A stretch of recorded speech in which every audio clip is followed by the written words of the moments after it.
नमस्कार मित्रों, आप सभी को हमारा सादर प्रणाम और आप सभी का बहुत बहुत स्वागत है। मित्रों, आज हम चर्चा करेंगे संसद के विशेष सत्र के मुद्दे पर। आज हम ये देखेंगे कि अभी तक भारत में संसद के कितने विशेष सत्र हुए हैं, कितने विशेष सत्र का आयोजन किया जा चुका है। और जैसा कि आप सभी जानते हैं कि अभी हाल ही में जो पुरानी संसद से नए संसद में जो शिफ्टिंग की प्रक्रिया है, तो वो कार्य भी विशेष सत्र के माध्यम से ही हुआ है। वो कार्य भी विशेष सत्र में ही संपन्न हुआ है, जो कि 18 सितंबर से 22 सितंबर तक चला था 2023 में। ये जो 5 दिनों का विशेष सत्र था, तो इसी में जो पुराने संसद से नए संसद भवन में जो शिफ्टिंग की प्रक्रिया है वो संपन्न की गई और विधेयक भी पारित हुए हैं। तो ये जो विशेष सत्र में ही ये कार्यक्रम संपन्न हुआ। और आज हम यही देखेंगे कि अभी तक संसद के कितने विशेष सत्र हुए हैं और उन पर हम बारी बारी से नजर डालेंगे। हम उस विषय पर आए उससे पहले हम ये समझ लें कि विशेष सत्र होता क्या है, स्पेशल सेशंस हम किसे कहते हैं, तो उस पर हम एक नजर डाल लेते हैं। उसके बाद क्रमिक रूप से हम देखेंगे कि अभी जो ये 2023 में जो ये स्पेशल सेशन हुआ है, इसको लेकर के अभी तक कुल 12 बार संसद का विशेष अधिवेशन बुलाया जा चुका है। तो वो 12 बार किस किस विषय पर बुलाया गया, वो कौन कौन से मुद्दे थे, कब कब बुलाए गए, उन पर हम विस्तार से क्रमिक रूप से चर्चा करेंगे। तो उस पर हम आए उससे पहले हम ये देखते हैं कि विशेष सत्र कहते किसे हैं। देखिए, जहां तक विशेष सत्र की बात है, जहां तक विशेष सत्र की बात है, तो विशेष सत्र भी संसद का जो एक सामान्य सत्र होता है, सामान्य सत्र की भांति ही विशेष सत्र भी होता है। बस अंतर यह है भाई, चूंकि विशेष है तो किसी विशेष वजहों से, विशेष कारणों से, विशेष अवसरों पर ही ये अधिवेशन बुलाया जाता है, इस प्रकार का सत्र बुलाया जाता है। इसीलिए इसको विशेष सत्र कहा जाता है, क्योंकि ये विशेष अवसरों पर, विशेष कारणों से, विशेष उद्देश्यों को लेकर बुलाया जाता है।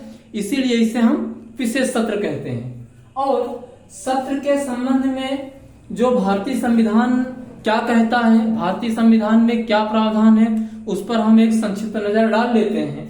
तो जहां तक भारतीय संविधान की बात है, जो संसद में जो संविधान में जो सत्र की बात की गई है, अधिवेशन की बात की गई है, तो संविधान का अनुच्छेद 85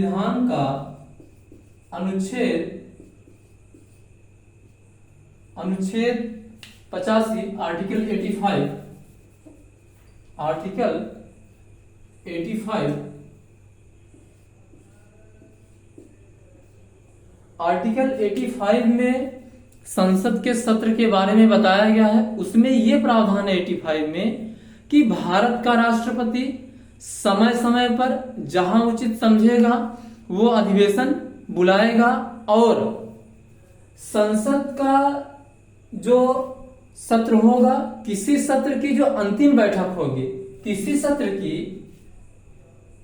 सत्र की अंतिम बैठक और आगामी सत्र की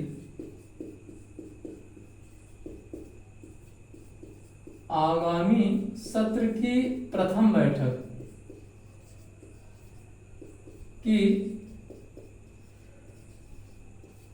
बैठक के बीच 6 माह का अंतर नहीं होगा। उसमें आगे यह कहा गया है कि संसद की जो बैठक होगी, मतलब संसद का जो सत्र होगा, एक सत्र की जो अंतिम बैठक होगी और आगामी सत्र की जो प्रथम बैठक होगी, इन दोनों के बीच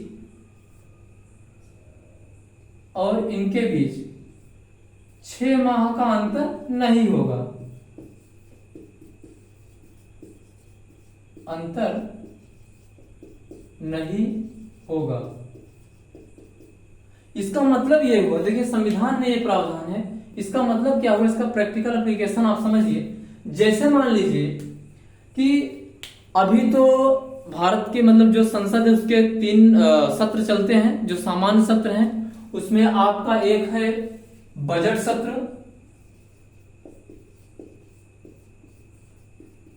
बजट सत्र, फिर आपका आता है मानसून सत्र, और फिर तीसरा आपका आता है शीतकालीन सत्र।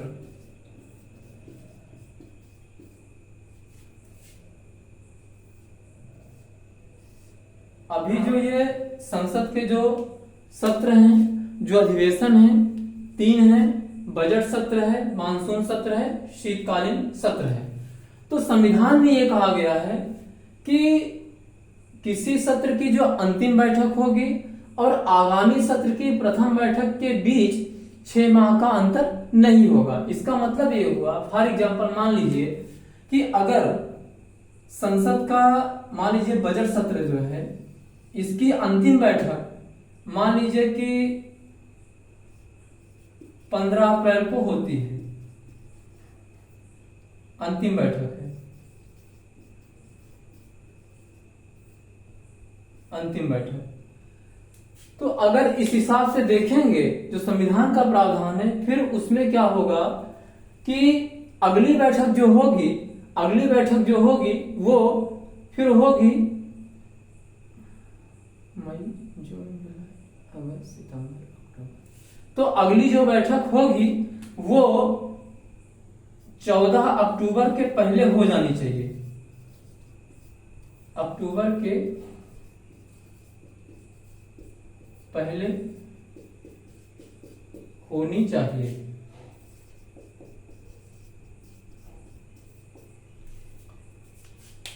तो अगर इस प्रकार से बैठक चलेगी तो भी कोई दिक्कत नहीं, क्योंकि संविधान में बहुत क्लियर कहा गया है कि किसी सत्र की अंतिम बैठक आगामी सत्र की प्रथम बैठक के बीच 6 माह का अंतर नहीं होगा। तो हालांकि संविधान सभा में इस पर डिबेट हुई, तो अंत में जाकर के ये इस पर मतलब सदस्यों में मतलब ये एक प्रकार से सहमति बनी, अंत में उसको ये स्वीकार किया गया कि भाई अगर मान लीजिए ये ज्यादा गैप हो रहा है तो इसलिए ये 3 सत्रों पर मतलब सहमति बनी, एक बजट सत्र, दूसरा मानसून सत्र, तीसरा शीतकालीन सत्र। इसमें क्या हो रहा है कि लगभग 2-2.5 महीने का वो गैप रहता है, उसके बाद संसद जो है उसकी बैठक प्रारंभ हो जाती है, उसका कोई ना कोई सत्र आ जाता है। तो इसमें क्या है कि 2-2.5 महीने का मुश्किल से गैप पड़ता है। तो इसमें जो है अब देखिए कि संविधान में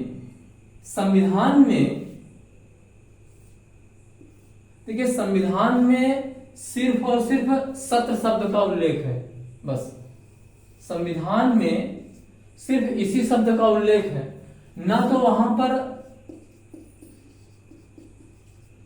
सामान्य सत्र शब्द का उल्लेख है और ना ही विशेष सत्र शब्द का उल्लेख है। संविधान में केवल सत्र शब्द का उल्लेख है। तो उसमें जो संविधान सभा में डिबेट के दौरान जो ये सहमति बनी कि भाई अगर 6 माह का अंतर हम लेंगे तो वो ज्यादा गैप हो जाएगा, तो वो एक संसदीय लोकतंत्र के लिए ठीक नहीं होगा। तो उसमें यह फैसला किया गया कि भाई हम लोग ये मतलब 3 सेशन चलेगा, एक तो बजट सत्र हो जाएगा, फिर मानसून जब आता है तो मानसून सत्र हो जाएगा, फिर शीतकालीन सत्र हो जाएगा।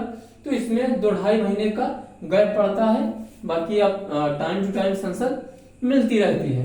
तो संविधान में सिर्फ और सिर्फ सत्र शब्द का उल्लेख है, सामान्य सत्र का भी उल्लेख नहीं है और विशेष सत्र शब्द का भी उल्लेख नहीं है। और सामान्य सत्र का आशय हम इसी बात से लगाते हैं कि जो टाइम टू टाइम हर वर्ष मतलब जो एक पीरियोडिक क्रम में चलता रहता है, भाई वो सामान्य बैठक हो गई। इससे इतर किसी विशेष अवसर पर, किसी विशेष कारणों पर जब भी संसद का वो सत्र बुलाया जाएगा विशेष अवसरों को लेकर के, तो उसे हम स्पेशल सेशन कहेंगे। तो भारतीय संसद के जो सत्र हैं वो दो प्रकार के हैं, सामान्य सत्र, विशेष सत्र। और जो सामान्य सत्र हैं वो 3 प्रकार के हैं। जो सामान्य सत्र है वो 3 प्रकार का है, और विशेष सत्र भाई ये time to time according to need और सिचुएशंस को देख करके बुलाया जाता है। और इन दोनों सेशन को बुलाता कौन है? राष्ट्रपति। राष्ट्रपति ही इन दोनों सेशंस को बुलाता है। सामान्य सत्र हो चाहे विशेष सत्र हो, इसको बुलाएगा भारत का महामहिम ही बुलाएगा। और सही बात तो डिसीजन सरकार लेती है भाई, जो केंद्र में सत्ता में होता है वो डिसीजन लेता है, फिर उसके बाद उस पर राष्ट्रपति महोदय की औपचारिक सहमति ले ली जाती है। उससे संबंधित जो पेपर होता है उस पर राष्ट्रपति महोदय की जब सहमति मिल जाती है तो ये माना जाता है कि उन्होंने ही बुलाया है, क्योंकि भाई वो हमारे देश के प्रमुख हैं, राष्ट्राध्यक्ष हैं, तो उन्हीं के नाम से शासन व्यवस्था चलती है, तो बुलाते राष्ट्रपति हैं। और प्रैक्टिकल में पूरा का पूरा जो डिसीजन होता है, जो केंद्र में जो सरकार होती है, जिसकी सत्ता होती है, वो लेते हैं।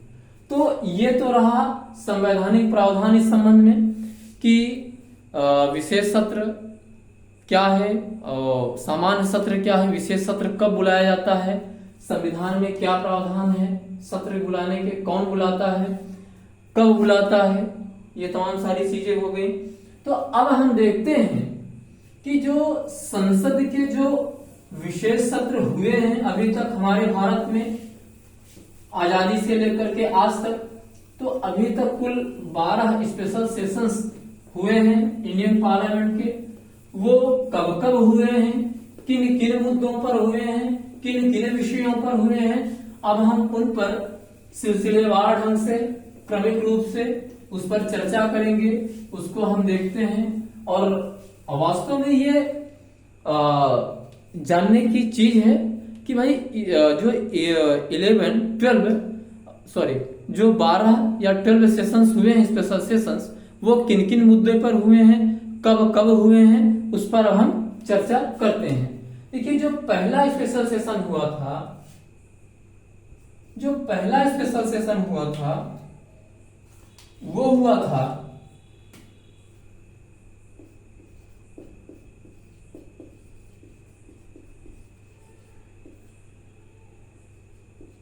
14-15 अगस्त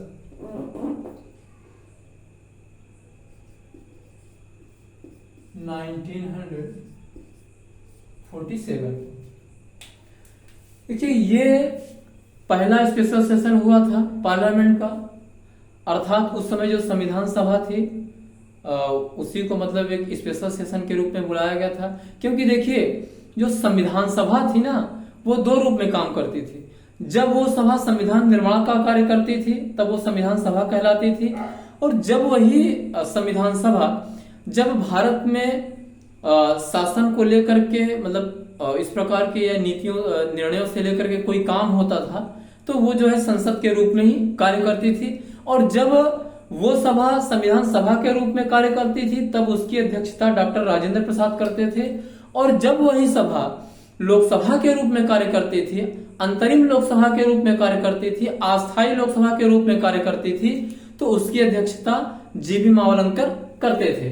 तो जो पहला स्पेशल सेशन है वो बुलाया गया 14-15 अगस्त 1947 को, जो यहाँ पर मतलब ब्रिटिश सत्ता थी उसके द्वारा बुलाया गया था। और वो सत्ता हस्तांतरण की जो प्रक्रिया थी, सत्ता हस्तांतरण का जो एक ऐतिहासिक क्षण था, सत्ता हस्तांतरण का जो एक बहुत बड़ा कार्य था, उसी को संपन्न करने के लिए अंग्रेजी सत्ता द्वारा ब्रिटिश सत्ता द्वारा स्पेशल सेशन बुलाया गया। और इसी सत्र में भारतीयों को सत्ता हस्तांतरित की गई। और आपको याद होगा इसी शुभ अवसर पर 14-15 अगस्त की मध्य रात्रि को जब पूरा देश चिर निद्रा में सो रहा था, पूरा विश्व सो रहा था, उस समय भारत एक संप्रभु राज्य के रूप में उदय होता है, एक नए कमिटमेंट के साथ उदय होता है, एक संप्रभु राज्य के रूप में विश्व के मानचित्र पर उसका अवतरण होता है। और इसी शुभ अवसर पर पंडित जवाहरलाल नेहरू जी ने एक बड़ी ही बहुत ही मतलब एक ओजस्विता से पूर्ण एक भाषण दिया था। भाई उन्होंने ये कहा था कि आज इस समय जब पूरा विश्व गहरी निद्रा में सोया हुआ है, भारत एक संप्रभु राष्ट्र के रूप में, एक आजाद राष्ट्र के रूप में उसका उदय हुआ है, अवतरित हुआ है और भारत एक नए लक्ष्य की ओर बढ़ चला है। तो ये जो पंडित जवाहरलाल नेहरू जी की जो स्पीच थी अपने आप में बड़ी ही प्रेरणादायी और बहुत ही उत्साह से, ओजस्विता से पूर्ण थी। एक नए कमिटमेंट उसमें झलक रहे थे उनके भाषण में। वो हमारे सामने जो चुनौतियां थी, जो चैलेंजेस थे, उनको लेकर के भाई कैसे हम आगे बढ़ेंगे। तो ये पहला स्पेशल सेशन था जब ब्रिटिश अधिकारियों द्वारा बुलाया गया था। वो भारतीयों को सत्ता हस्तांतरण के गवाह के रूप में भारतीयों को सत्ता हस्तांतरण सौंपने के लिए बुलाया गया था। तो ये पहला सेशन था, स्पेशल सेशन। जो दूसरा स्पेशल सेशन था वो 8 नवंबर 1962 को बुलाया गया। वो बुलाया क्यों गया? आपको याद होगा कि 1962 का जो ईयर है, जो सन है, वो भारत के इतिहास में इंडो चाइना वार के रूप में एक घटना दर्ज है। और वो इंडो चाइना जो वार हुआ था, उसी चीज को लेकर के, उसी विषय को लेकर के, उसी मुद्दे को लेकर के तत्कालीन सरकार ने स्पेशल सेशन बुलाया था।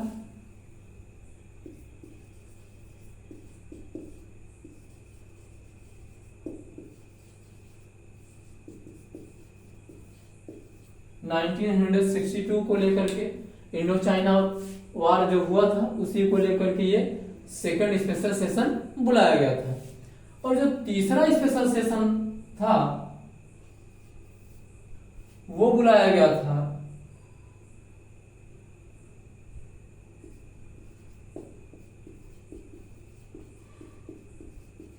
14-15 अगस्त 1972 को।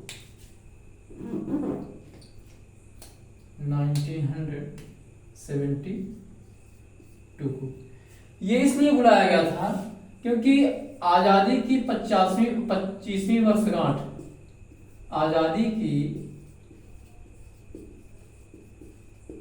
25वीं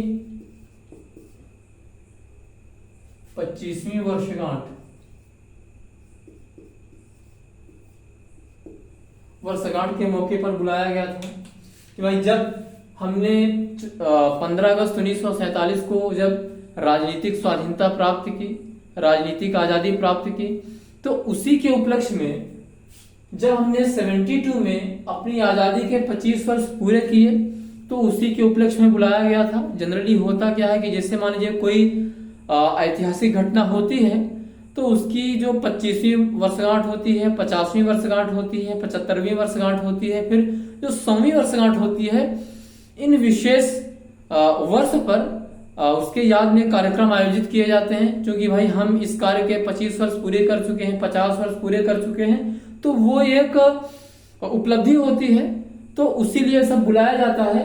तो 14-15 अगस्त 1972 को जब हमने अपनी राजनीतिक स्वतंत्रता, राजनीतिक आजादी के 25 वर्ष पूरे किए, तो उसी के खुशी में, उसी की याद में, उसी की जो एक बहुत ऐतिहासिक यात्रा रही है आजादी के बाद की जो 25 वर्षों की, तो उसी के उपलक्ष्य में हमने स्पेशल सेशन बुलाया था।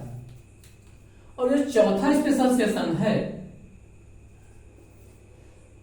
वो बुलाया गया 1977 में।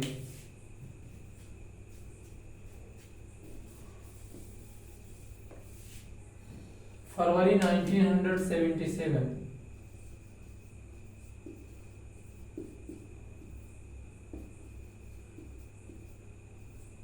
1977 में बुलाया गया।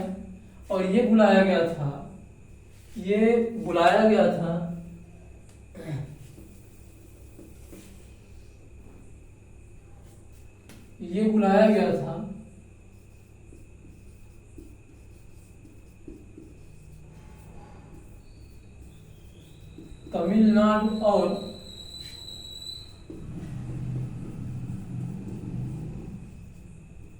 नागालैंड में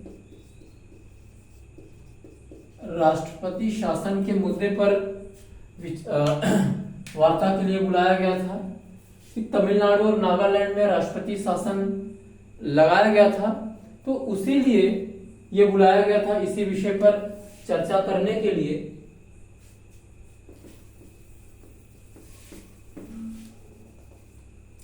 और जो चौथा स्पेशल सेशन बुलाया गया था, पांचवा स्पेशल सेशन बुलाया गया था, वो बुलाया गया था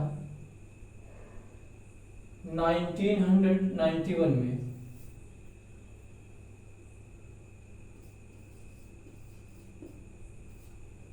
ये बुलाया गया था हरियाणा में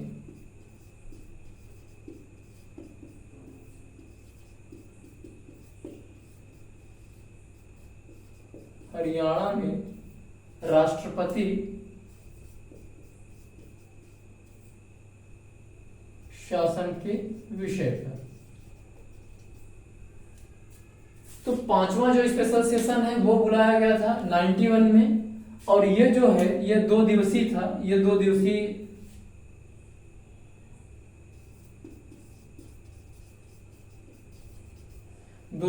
स्पेशल सेशन था। हरियाणा में राष्ट्रपति शासन था, तो उसी विषय पर बुलाया गया था, लगाया गया था, तो उसी विषय पर बुलाया गया था। और जो छठा स्पेशल सेशन बुलाया गया,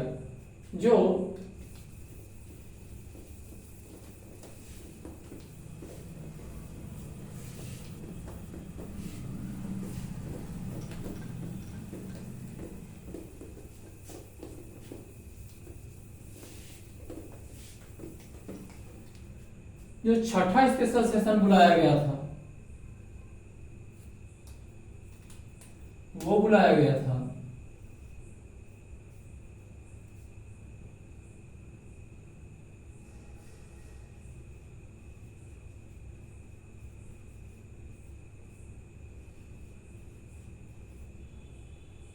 9 अगस्त 1992 को। यह बुलाया गया था भारत छोड़ो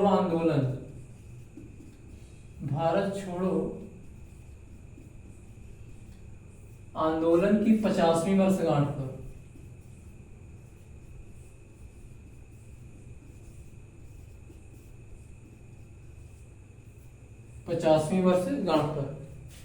क्योंकि 1942 में 9 अगस्त 1942 को जो क्विट इंडिया मूवमेंट, भारत छोड़ो आंदोलन जो शुरू किया गया गांधी जी के द्वारा, तो उसी वो जो आंदोलन था, वो जब 92 में हमने उसके 50 वर्ष पूरे किए उस आंदोलन के, तो उसी की याद में ये स्पेशल सेशन बुलाया गया था। और जो ये भारत छोड़ो आंदोलन है, इसकी जो शुरुआत है वो मुंबई का जो ग्वालियर टैंक मैदान है वहां से होती है। तो उसी के उपलक्ष्य में, उसी की 50वीं वर्षगांठ के अवसर पर हमने ये स्पेशल सेशन बुलाया था। और जो 7वां स्पेशल सेशन बुलाया गया, वो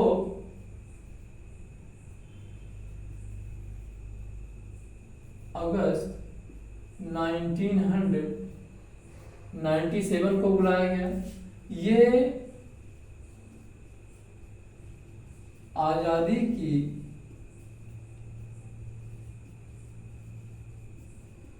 50वीं वर्षगांठ,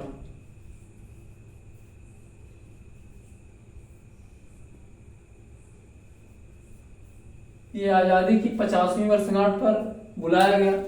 जब हमने 97 में अपनी आजादी के 50 वर्ष पूरे किए, अपनी जो राजनीतिक स्वाधीनता उसके 50 वर्ष हमने पूरे किए, तो उस खुशी के अवसर पर, उस शुभ अवसर पर ये स्पेशल सेशन बुलाया गया था। 14-15 अगस्त 1997 को ये स्पेशल सेशन बुलाया गया था। उसके बाद जो 8वां स्पेशल सेशन बुलाया गया, 8वां स्पेशल सेशन जो बुलाया गया, वो बुलाया गया 2008 में।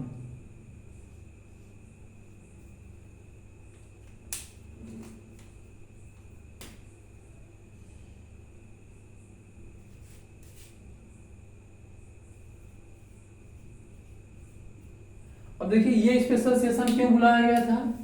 देखिए इसका ये बड़ी दिलचस्प कहानी है। आपको याद होगा कि जो यूपीए फर्स्ट गवर्नमेंट थी, यूपीए फर्स्ट जो यूपीए फर्स्ट गवर्नमेंट थी, इसका कार्यकाल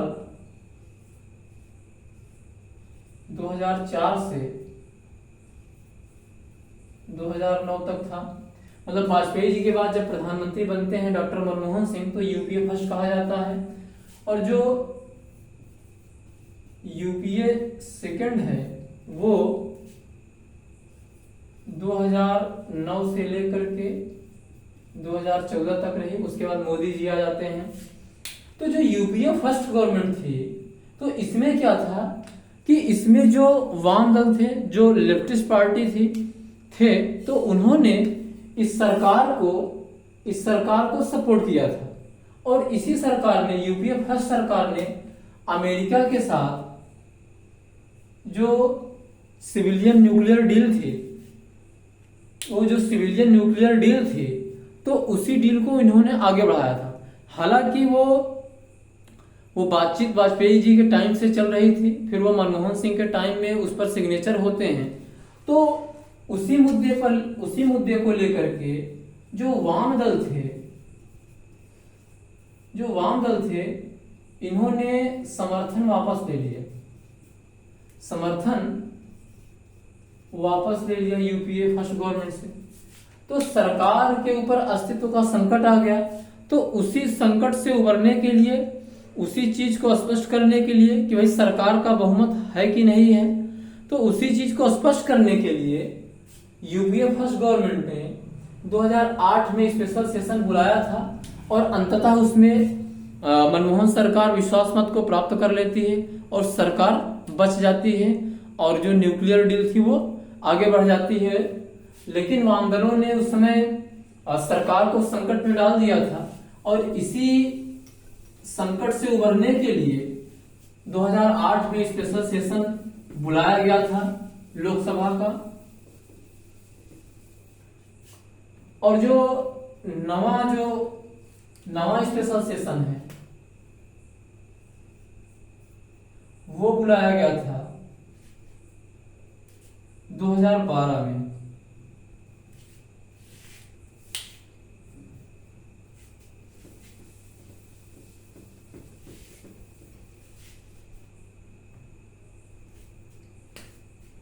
ये बुलाया गया था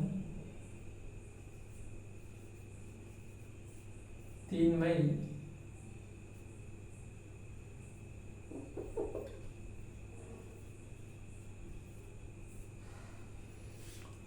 ये इसलिए बुलाया गया था क्योंकि जो संसद की कार्रवाई है, मतलब जो संसद की बैठक है, जब शुरू होती है 3 मई 1952 को, तो ये जो संसद की कार्रवाई के प्रारंभ की जो 50वीं वर्षगांठ, 60वीं वर्षगांठ,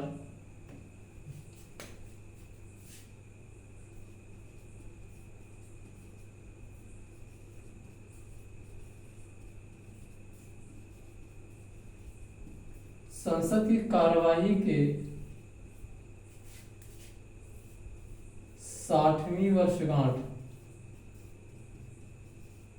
वर्षगांठ के अवसर पर इसे बुलाया गया था भाई। क्योंकि देखिए कि भारत जैसे देश में, जो कि जब हम आजाद हुए 1947 में, बहुत समस्याएं थी। भारत विविधताओं से भरा हुआ देश है। जातीय विविधता, धार्मिक विविधता, भाषाई विविधता, क्षेत्रीय विविधता, तमाम प्रकार की विविधताएं हैं। मतलब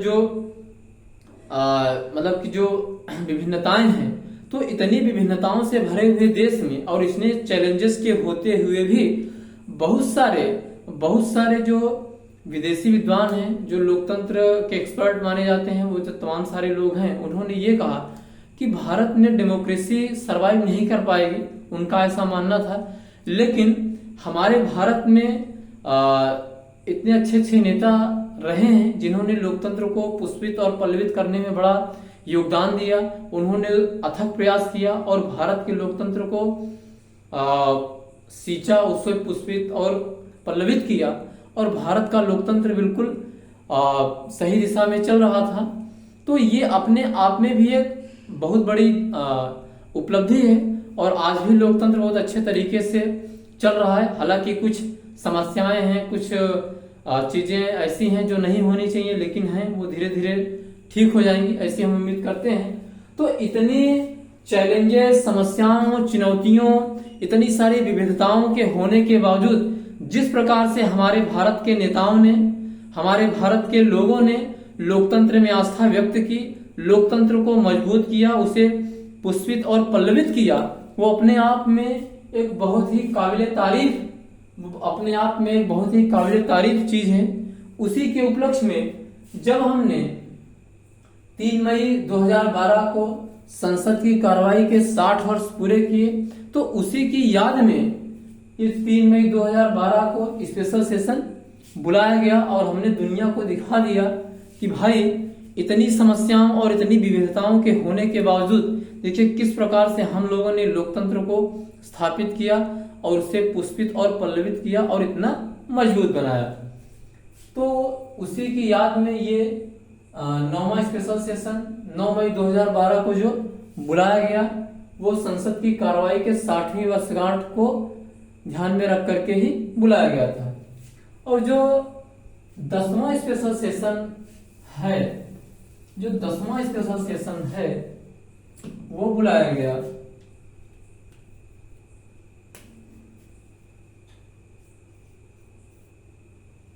10वां स्पेशल सेशन बुलाया गया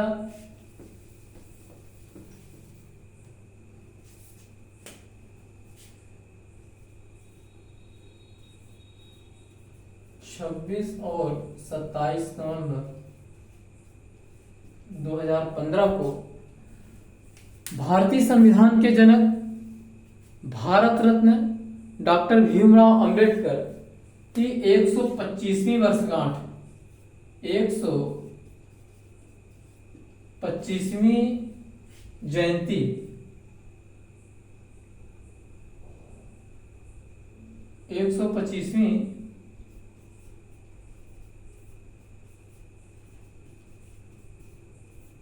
जन्म जयंती के अवसर पर जन्म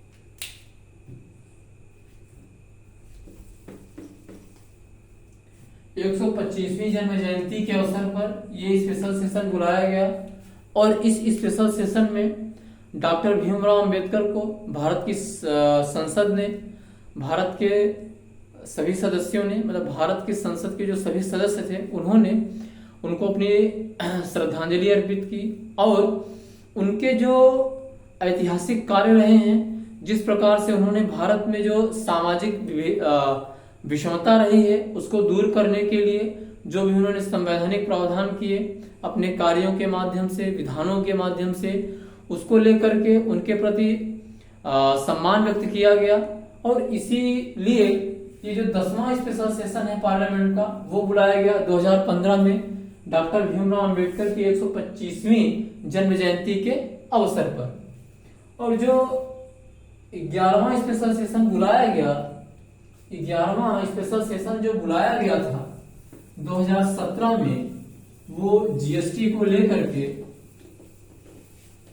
जो 11वां स्पेशल सेशन बुलाया गया था 2017 में जीएसटी को लेकर के, जिसमें जीएसटी बिल को पारित किया गया और उसे लागू भी किया गया 2017 में।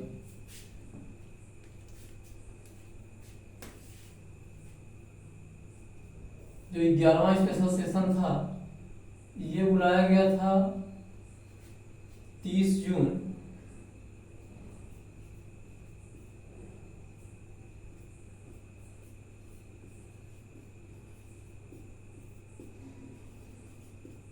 2017।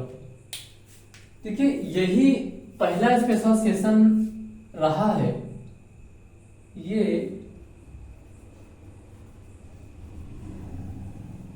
प्रथम स्पेशल सेशन था जहां पर विधेयक पर चर्चा होती है और विधेयक को पास भी किया जाता है। देखिए ये अभी तक जितने भी स्पेशल सेशंस हुए थे इसके पहले, वहां पर किसी विशेष उद्देश्य को लेकर के, किसी विशेष अवसर को लेकर के, किसी विशेष विषय को लेकर के उस पर चर्चा होती थी, उस पर मतलब जो हमारी उपलब्धियां हैं उनको याद किया जाता था। लेकिन स्पेशल सेशन में कभी कोई विधेयक पारित नहीं हुआ था। लेकिन जो ये 30 जून 1 जुलाई को जो स्पेशल सेशन बुलाया गया था, तो इस बैठक में न सिर्फ जीएसटी को लागू किया गया बल्कि जीएसटी विषय पर, जो जीएसटी से संबंधित जो विधेयक था उस पर चर्चा हुई, उसे पारित किया गया और उसे लागू भी किया गया। तो यह पहला स्पेशल सेशन है भारतीय संसद का जिसमें विधेयक पर चर्चा हुई और विधेयक पारित किया गया, विधेयक को लागू भी किया गया उसी दिन। तो यह जीएसटी से संबंधित विधेयक है। जीएसटी से संबंधित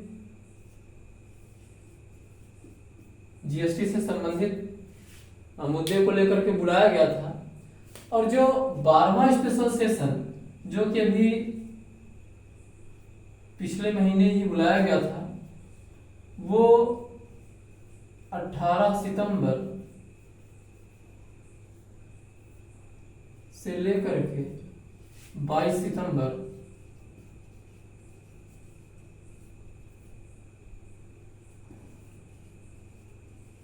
2023 को बुलाया गया था। ये 5 दिवसीय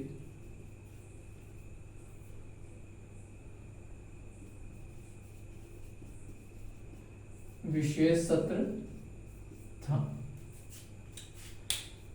तो ये जो 18 सितंबर से लेकर के 22 सितंबर 2023 तक बुलाया गया, तो अभी भारत ने अपनी जो नई संसद भवन प्राप्त किया, तो पुरानी संसद भवन से नई संसद भवन में जो शिफ्टिंग की प्रक्रिया है, पुराने संसद भवन को छोड़ करके जो नए संसद भवन में प्रवेश करने की प्रक्रिया है जो, तो वो इसी स्पेशल सेशन में संपन्न हुई है। और ये स्पेशल सेशन इसीलिए बुलाया भी गया था क्योंकि भाई ये अपने आप में बहुत ही ऐतिहासिक क्षण था जब हमने जो पुरानी संसद भवन है वहां से निकल करके नई संसद भवन में प्रवेश किया।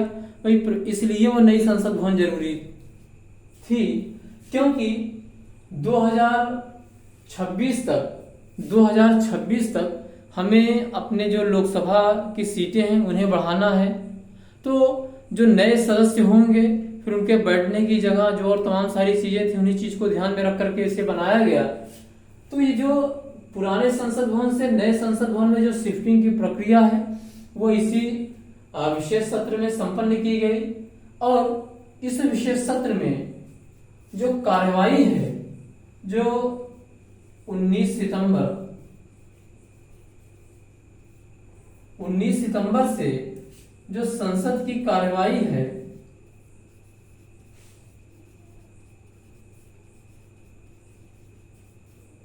वो नए संसद भवन से प्रारंभ होती है।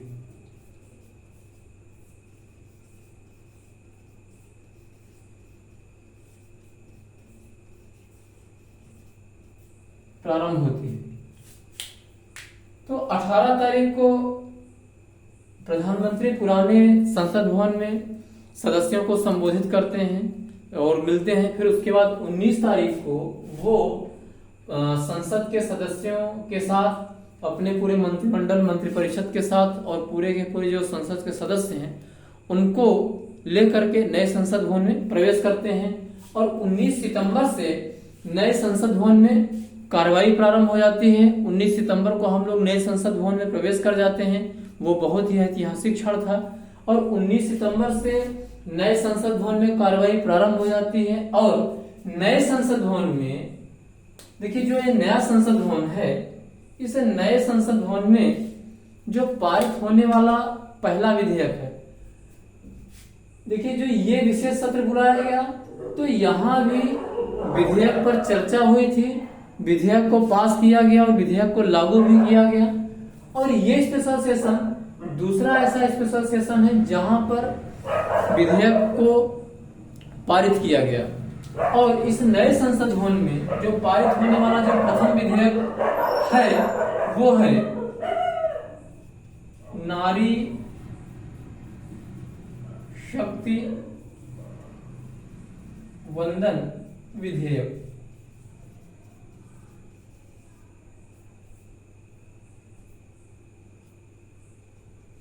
नारी शक्ति वंदन विधेयक, ये विधेयक नए संसद भवन में पारित किया जाने वाला पहला विधेयक है और इस विधेयक के माध्यम से व्यवस्थापिकाओं में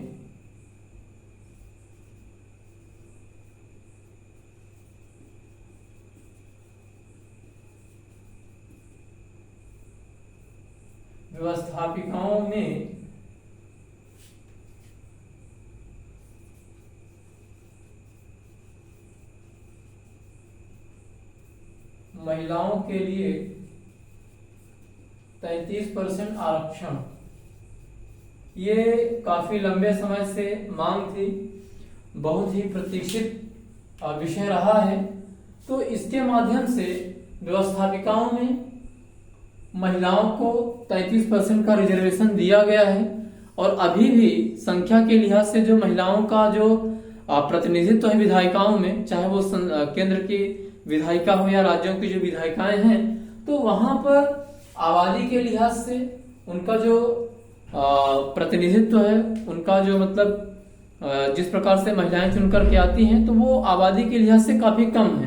तो उन्हें उचित प्रतिनिधित्व दिलाने के लिए, ताकि वो जो आधी आबादी है उसका सही प्रतिनिधित्व विधायिकाओं में हो सके, तो इसीलिए ये विधेयक लाया गया। बड़ा ही प्रतीक्षित विधेयक था।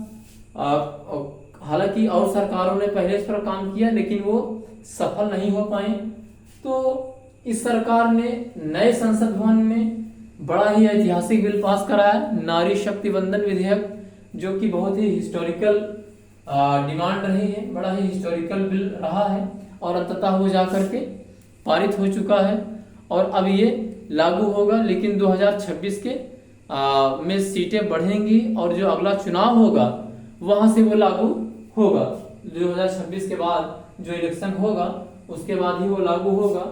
अभी जो ये लेटेस्ट इलेक्शन होने वाला है अगले साल, तो उसमें ये लागू नहीं होगा। 2026 में जब सीटें बढ़ाई जाएंगी उसके बाद जो होने वाला चुनाव होगा तब से इसको लागू किया जाएगा।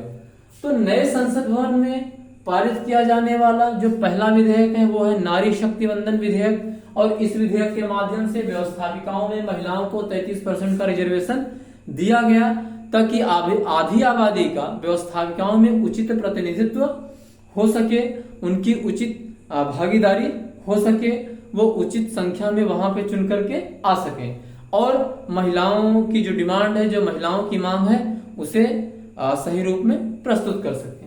तो मित्रों, आज आपने ये देखा कि अभी तक 15 अगस्त 1947 से लेकर के राजनीतिक आजादी से लेकर के आज तक भारतीय संसद के कुल 12 स्पेशल सेशंस आयोजित किए गए। वो किन किन मुद्दों पर आयोजित किए गए, कब कब आयोजित किए गए, इसको हमने आपके सामने क्रमबद्ध रूप से सिलसिलेवार ढंग से रखा। तो आज यहीं तक। अब अगले वीडियो लेक्चर में आप सभी से पुनः मुलाकात करेंगे। तब तक के लिए आप सभी को धन्यवाद, नमस्कार, गुड नाइट, बाय।